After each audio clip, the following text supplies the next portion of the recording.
안녕하십니까 여러분. 오늘은 제 17장을 할 시간이 되었습니다. 치주 검사와 진단이라는 챕터가 되겠죠.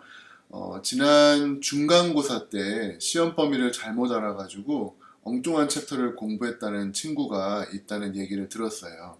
자, 시험 범위는 꼭 정확히 알고 시험 공부를 해야겠죠. 자, 17장입니다. 17장.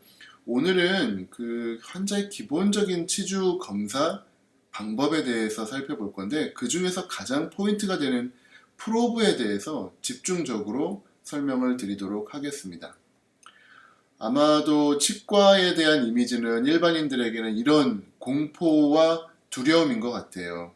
뾰족하고 날카로운 기구로 내 몸 안에 무언가를 이제 찔러 넣는 그 기분이 아마 가장 불쾌했던 것 같은데, 사실은 저도 원내생 시절에 다른 원내생을 위해서 제 몸을 이렇게 기여한 바가 있었죠. 서로 프로빙을 했었기 때문에 그 기분을 잘 알고 있습니다. 이러한 뾰족한 기구를 이용을 해가지고 제 잇몸을 찌르고 그 계측값을 적는 바로 프로빙, 즉 원어를 따져보자면 시험하다, 테스트하다라는 뜻이 있습니다. 잇몸이 건강한지 파괴되었는지를 검사한다는 뜻이 되겠죠. 프로빙이란 무엇인가? 저는 이것이 가장 좋은 정의라고 생각을 합니다. 바로 잇몸 아래로 들어가는 술자의 눈이다 라는 이 올반 교수님께서 남기신 아주 명언이 되겠습니다. 잇몸 아래 보이지 않는 그 공간에서 무슨 일이 일어나고 있는지를 저희가 프로브를 통해 가지고 본다는 뜻이죠. 자, 프로브를 하는 목적이 있습니다. 첫 번째, 출혈 반응을 보려고 해요. 염증이 있다는 가장 초기 치은염의 사인, 출혈입니다. 그 출혈이 있는지 없는지를 프로브로 찔러보면 알 수가 있고요. 두 번째는 그 주변 그리고 잇몸 아래쪽에 무언가 원인이 되는 요소가 있는지를 찾기에 편합니다. 치석이 있다거나 예전 보철 수복물이 상태가 좋지 않다거나 아니면 치근에 우식이 있다거나 그런 거를 프로브를 통해 가지고 확인할 수가 있고요. 세 번째는 CEJ가 어디인지 이제 확인을 하는 겁니다. 그리고 그 CEJ로부터 포켓까지의 깊이를 계측함으로써 조직의 파괴량을 알 수 있다는 거죠. 바로 이 네 가지가 프로빙의 목표가 되겠습니다. 그럼 궁극적인 프로브의 목표는 무엇이냐? 바로 CEJ로부터 쭉 내려갔을 때 이 커넥티브 티슈의 가장 부착의 상방점, 거기가 어디인지를 찾는 것이 바로 프로빙의 목표가 되겠습니다. 자, 이상적인 프로브들 무엇이 있을까요? 일단은 가장 먼저 조직에 손상을 주어서는 안 되겠고요. 두 번째는 계측할 수 있도록 눈금이 있어야 됩니다. 세 번째는 이 정확한 프레셔로 계속 잴 수 있어서 내가 잰 것과 다른 의사가 잰 것이 같은 값이 나와야 되고요. 네 번째는 임상에서도 쓸 수 있고 또 연구 목적으로도 쓸 수 있는 프로브가 좋습니다. 그리고 마지막으로 쉽게 사용할 수 있고 쉽게 읽을 수 있는 프로브가 좋은 이상적인 프로브가 되겠죠. 프로빙을 할 때 저희가 주의해야 될 게 있습니다. 바로 염증이에요. 염증이 있는 부분에 프로빙을 할 때는 우리가 생각했던 것보다 프로브가 깊이 들어갑니다. 보시는 것처럼 이러한 인필트레이션 된 염증성 결처 조직 때문에 포켓이 매우 헐거워져 있어요. 그러면 프로빙 포켓 뎁스, 즉 탐침을 통해 얻어지는 임상적인 탐침 깊이가 아주 깊이 들어가서 정셔널 에피셀리움의 직하방까지 가장 낮은 부분까지 들어가 버립니다. 실제 포켓, 정셔널 에피셀리움의 상부보다 훨씬 더 깊이 들어가 버리는 거죠. 포켓 뎁스는 따라서 이 정확한 표현이 아니고요. 포켓 뎁스는 조직학적인 소견에서만 알 수 있는 값이고, 실제 우리가 임상에서 하는 거는 프로빙 포켓 뎁스라고 표현을 합니다. 프로빙을 해가지고 알아낼 수 있는 임상적인 탐침 깊이고요. 부착 레벨이라는 것도 사실은 정확한 표현이 아니에요. 프로빙을 해가지고 알아내기 때문에 프로빙 어태치먼트 레벨이 정확한 표현이 되겠습니다. 그래서 염증이 있으면은 저희가 프로빙이 깊이 들어가서 프로빙 포켓 뎁스가 깊어질 수밖에 없고요. 염증이 해소되게 되면은 정션 에피셀리움이 다시 견고해지기 때문에 프로브가 적게 들어가요. 그래서 프로빙 포켓 뎁스가 줄어들게 되죠. 하지만 이렇게 됐다고 해서 재부착이 생긴 것은 아닙니다.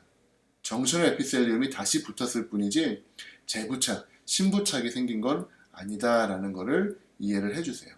또한 프로빙 할 때는 염증도 중요하지만 부가적인 요인들도 상당히 주의해야 됩니다. 첫 번째, 포켓의 어떠한 해부학적인 구조, 프로브 자체의 특성, 그 다음에 술자 팩터, 즉 프로빙 힘, 프로빙을 어디에 넣었는지, 각도를 어떻게 댔는지, 얼마나 손이 좋은지, 그리고 얼마나 정확하게 쟀는지, 이러한 요소들에 의해서 프로빙이 들쭉날쭉해질 수 있으니까 주의하셔야겠죠.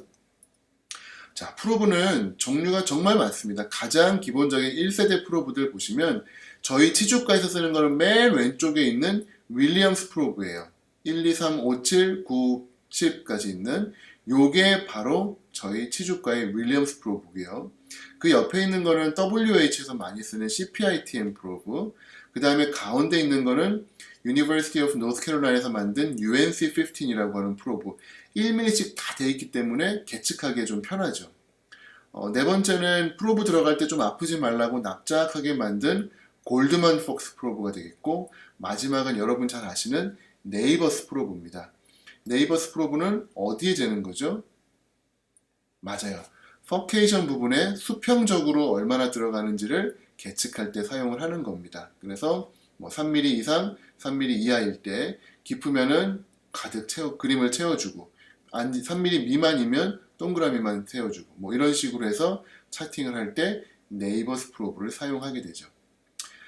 교과서에는 나오지 않은 내용이지만 그 외에도 프로브를 정확하게 하기 위해서 여러 가지 노력들이 있었습니다. 1980년대 후반에는 약 20g의 힘으로 딱 주어질 수 있도록 그 눈금이 움직이다가 멈추는 순간이 20g일 수 있도록 이러한 포스를 조절할 수 있는 프로브가 나온 적이 있고요.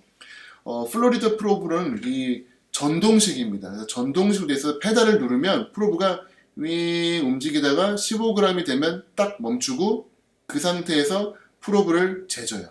얼마나 들어갔는지가 계측이 되기 때문에 자동적으로 숫자가 입력이 됩니다. 그래서 사실은 가장 널리 알려져 있는 그리고 많이 쓰였던 이 프로브가 플로리다 프로브가 되겠습니다. 뭐 이런 거에다가 여러 가지 장비를 같이 곁들여 가지고 실제 프로빙 할 때 입력이 될 수 있는 장비들도 개발이 됐었죠. 지금은 이제 활발하진 않지만 그 여러 가지 노력 중에서 초음파를 통한 조직의 파괴, 프로빙도 시도가 된 바가 있습니다. 재밌게도 요거는 이제 미 해병대 해군에 의해서 개발이 됐고 나사에서 의뢰를 받아가지고 개발해줬다라는 뭐 믿지 못할 이야기가 있긴 한데요. 뭐 이야기는 이렇습니다. 핵 잠수함을 타고 가던 한 수병 한 명이 갑자기 치주염으로 인한 앱세스가 발생을 했고 그것 때문에 어쩔 수 없이 작전을 취소하고 이 잠수함을 돌려야 했대요. 그래서 그걸로 인해서 막심한 손해를 봤기 때문에 이 정확한 프로브를 잴 수 있도록 미 해군에서 나사에 의뢰했다. 뭐 이런 믿지 못할 이야기가 있습니다만 어쨌건 그 기계 자체도 상당히 학술적으로 많이 연구가 되어 있었고 결과를 읽기가 좀 어려워서 그렇지 상당히 좋은 비파괴적이고 아프지 않은 방법이라고 생각합니다. 혹시 뭐 여러분들 중에 관심 있는 친구들은 이런 쪽으로 개발을 해보는 것도 좋을 것 같아요. 자, 중요한 프로빙하는 방법들에 대해서 소개를 하겠습니다. 건강한 잇몸에 프로빙을 넣는 방법은 이러한 각도로 들어가서 치관, 크라운을 살짝 따라가면서 정셔널 에피셀리움 직상방까지 들어가겠죠. 그래서 포켓이 얼마인지를 눈금으로 재주면 되겠습니다. 중요한 거는 잴 때 한 부분만 재는 게 아니라 치아를 돌아가면서 재야 돼요. 왜냐하면 부분적으로 파괴되어 있는 부분들이 있기 때문에 그러한 부분을 놓치지 않기 위해서 마치 걸어가듯이 프로빙을 해야 되는데 그걸 워킹 스트로크라고 표현합니다. 마치 걸어가는, 그러니까 일하는 워킹 스트로크가 아니라 워킹, 걸어가는 스트로크예요. 그래서 마치 걸어가듯이 프로빙을 하라라고 되어 있고요. 치아마다 치아 형태가 다릅니다. 그래서 어댑테이션이 매우 중요해요.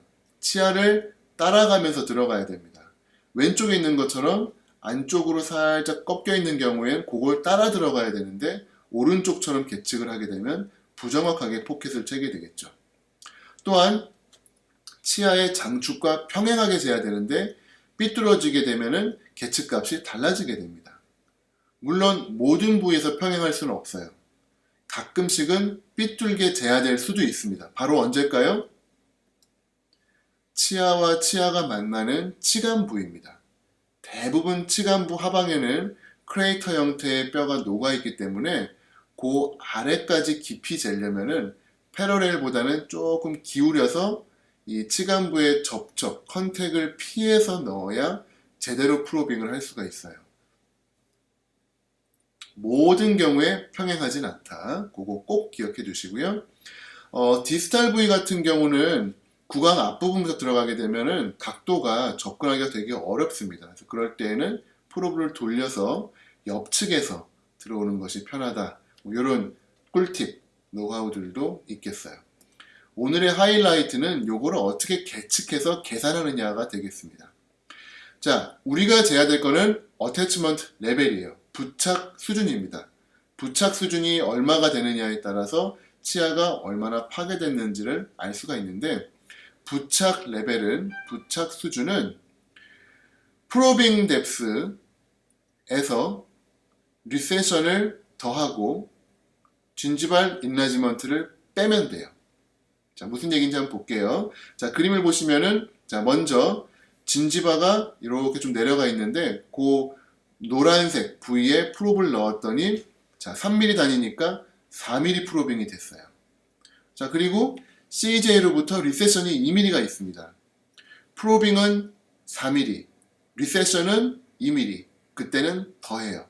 그러면 CJ로부터 포켓 하반까지 4 더하기 2, 총 6mm가 되겠죠. 이게 바로 클리니컬 어태치먼트 레벨입니다. 임상적 부착 수준이에요. 이 사람은 6mm가 파괴된 겁니다. 자, 다른 경우를 볼게요. 이 경우에는 잇몸이 CJ를 덮고 있죠. 그쵸? 프로빙을 해봅니다. 자, 아래 쭉 들어가서 위에까지 봤더니 총 9mm의 프로빙 뎁스가 나왔어요. 자, 근데 CJ로부터 3mm가 위로 올라가 있습니다. 이 부분은 사실은 원래 붙어있지 않은 부분이죠. 그러니까 빼는 거예요. 9에서 3mm를 뺍니다. 그러면 6mm의 부착 상실, 부착 수준이 나타나는 겁니다. 자, 요 계산법을 여러분들이 좀 이렇게 잘 고민해 보시고 숙련되게 하실 수 있어야 여러분들이 좋은 계측을 하실 수가 있을 거고 시험에도 시험 문제 사실 내기가 되게 좋은 문제이기 때문에 시험에 나올 수 있으니까 잘 개념을 익혀두시기 바랍니다. 자, 마지막 하나만 더 하고 마무리하도록 할게요. 자, 프로빙을 하는 것도 매우 중요하지만 치아의 동요도를 재는 것도 진단에서 중요한 부분입니다. 치아를 뺄지 말지 결정할 때 중요한 참고사항이 되겠죠. 밀러라고 하는 사람이 그레이드 3까지 분류를 했습니다. 그레이드 0은 안 흔들려요. 물론 그렇다고 해서 치아가 전혀 안 흔들리는 거 아닙니다. PDL 스페이스가 있기 때문에 0.25mm씩은 조금씩 움직일 수밖에 없어요. 이게 그레이드 0입니다. 그레이드 1은 1mm예요. 1mm 한도 내에서 수평으로 움직입니다. 그러다가 그레이드 2가 되면 1mm 이상으로 수평으로 움직여요. 그레이드 3가 되면 드디어 수직으로 헐렁헐렁 움직이기 시작을 합니다. 그래서 그레이드 1, 2, 3 그래서 모빌리티를 분류한다는 것 알아두시면 되겠습니다. 자, 오늘은 페리온탈 프로브와 모빌리티 측정을 위주로 하는 치주 평가에 대해서 살펴보았고요. 더 자세한 진단법은 수업 시간에 여러분들에게 설명해 드리도록 하겠습니다. 자, 경청해 주셔서 감사합니다. 수업 시간에 만나 뵙겠습니다.